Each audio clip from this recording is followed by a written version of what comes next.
ఓం నమః శివాయ. ఓం నమో నారాయణాయ. స్వర్ణాకర్షణ కాల భైరవాయ నమో నమః. హరి ఓం. మా ఛానల్కి స్వాగతం. డిసెంబర్ నెల 1వ తారీఖు నుండి 31వ తారీఖు వరకు పుట్టినటువంటి వారందరూ కూడా ముందస్తుగా జన్మదిన శుభాకాంక్షలు.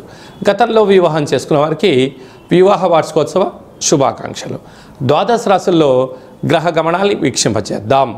కర్కాటక రాశిలో దేవగురు బృహస్పతి సంచార స్థితి, సింహరాశిలో కేతు సంచార స్థితి, తులారాశిలో బుధ సంచార స్థితి, వృశ్చిక రాశిలో రవి కుజ శుక్ర సంచార స్థితి, కుంభరాశిలో రాహు సంచార స్థితి, మీనరాశిలో శని భగవానుని సంచార స్థితితో ద్వాదశ రాశుల్లో గ్రహ గమనాలు ఈ విధంగా ఉన్నాయి. వృషభ రాశి వారికి అర్ధాష్టమ కేతు సంచార స్థితి, సప్తమంలో కుజుడు సంచారం చేసినప్పుడు కుజదోష ప్రభావము, ఏడాది తర్వాత రవి భగవానుడు సప్తమంలో ఉన్నప్పుడు గ్రహాలు అనుకూలంగా ఉండవు కనుక కాళభైరవ జయంతి సందర్భంగా ఎలాంటి విధి విధానం పాటించడం వలన సకల గ్రహ దోషం తొలగించుకొని ఐశ్వర్యం పొందుతారు. అలాగనే నూతన ఆంగ్ల సంవత్సరానికి వీడుకోలు పలుకుతూ కొత్త ఆంగ్ల సంవత్సరానికి స్వాగతం పలికే కాల సమయంలో ఎలాంటి విధి విధానం పాటించడం వలన ఐశ్వర్యం వృషభ రాశి వారి సొంతమవుతుందో ఈ వీడియోలో తెలుసుకుందాం.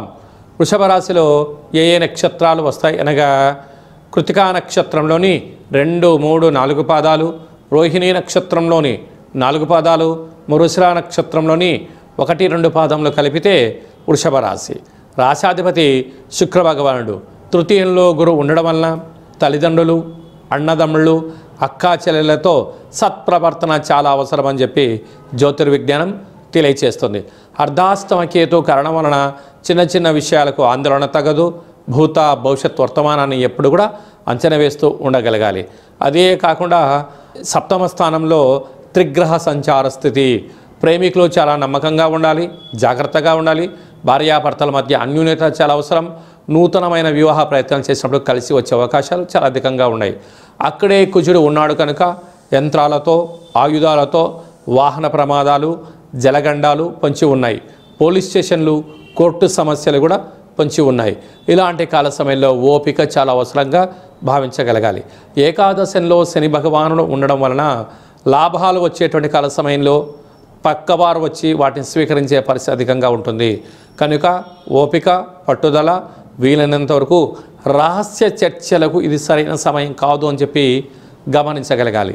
ఇలాంటి కాల సమయంలో కాళభైరవ స్వామివారి యొక్క జయంతి సందర్భంగా అంటే మనకు 12వ తారీఖైనా, 20వ తారీఖైనా, 27వ తారీఖైనా స్వామివారి యొక్క స్మరణ, నారికేల దీపాన్ని పెట్టడం వలన ధనమూలం ఇదం జగత్తు, ధనపరమైనటువంటి ఐశ్వర్యాన్ని మీరు పొందబోతారు. స్థిరాస్తులు, చరాస్తులు, లావాదేవీలు, ఎల్ఐసీలు, వాటి యొక్క షేర్ మార్కెట్లలో అనంతమైన సంపద రాబోతుంది. అలాగే సాఫ్ట్వేర్ ఉద్యోగస్తులు, హోటల్ వ్యాపారస్తులు, స్వర్ణకారిత వ్యాపారస్తులు, వస్త్ర వ్యాపారస్తులు, గృహ భవన నిర్మాణ కార్యక్రమం చేసే వారికి ఇది చాలా సువర్ణపు యుగంగా భావించాలి. డిసెంబర్ నెలలో మనం ముఖ్యమైన పండుగల గురించి క్లుప్తంగా, సవివరంగా, సంపూర్ణంగా తెలుసుకుందాం. 4వ తారీఖున దత్తాత్రేయ జయంతి, 12వ తారీఖున కాళభైరవ స్వామి యొక్క జయంతి, అలాగనే 20వ తారీఖున మార్గశీర్ష మాసంలో వచ్చేటువంటి అమావాస్య చాలా విశేషమైన రోజుగా మనం గమనించగలగాలి. అలాగనే మనకు సంవత్సరం అంటే ఆంగ్ల సంవత్సరంలో చివరిలో వచ్చేటువంటి 27వ తారీఖు కాళాష్టమి. కనుక మనము ఈ 12వ తారీఖున, 20వ తారీఖున, 27వ తారీఖున కాళభైరవ స్వామికి స్మరణ, ధ్యానము, కూష్మాండ దీపము, నారికేల దీపము, పిండి దీపాన్ని ఏర్పాటు చేసుకొని కాళభైరవ స్వామి యొక్క పూజా కార్యక్రమంలో పాల్గొన్నట్లయితే 2025వ సంవత్సరంలో జరిగినటువంటి ఇబ్బందులు, అష్టకష్టాలు, అనేకమైన ఇబ్బందులకు స్వస్తి పలికి రాబోయేటువంటి 2026వ సంవత్సరానికి స్వాగతం ఎలా పలకాలో కూడా మనం స్వామివారికి ఆశీస్సులతో మనం పొందగలము. కనుక మీరు ఎవరైనా కాళభైరవ స్వామిని స్మరించాలి, ధ్యానించాలి అనుకుంటున్నట్లయితే ఈ కింది నెంబర్ సంప్రదించినట్లయితే మన యొక్క దేవాలయంలో మనకు ఈ 12వ తారీఖున 20వ తారీఖున 27వ తారీఖున కాళభైరవ హోమ కార్యక్రమాలు జరుగుతూ ఉన్నాయి.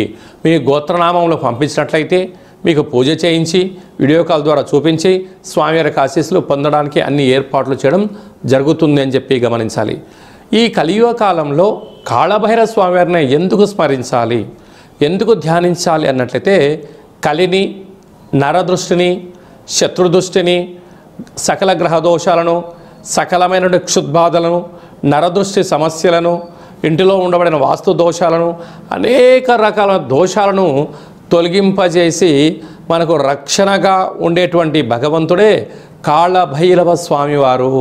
విద్యార్థులకు విద్య, ఉద్యోగస్తులకు ఉద్యోగం, వ్యాపారస్తులకు జనాకర్షణ, ఉద్యోగస్తులకు ప్రమోషను, రాజకీయవేత్తలకు పదవి అధికారాలు, డ్రైవర్లకు ఎలాంటి ప్రమాదాలు లేకుండా కాపాడేటువంటి ఏకైక భగవంతుడే కాళభైరవ స్వామివారు. కనుక మనము కాళభైరవ పూజ కార్యక్రమం పాల్గొందాం, అష్ట కష్టాలకు స్వస్తి పలుకుదాం, అష్టైశ్వర్య స్వాగతం పలుకుదాం. అలాగనే ఈ యొక్క పాత్ర కాళభైరవ స్వామివారి యొక్క అక్షయ పాత్ర. ఈ పాత్రను మనం ఇంట్లో ఉంచుకొని ప్రతిరోజు పూజ చేసిన తర్వాత ఇలా శబ్దం చేస్తే ఓంకార శబ్దం రావడం జరుగుతుంది.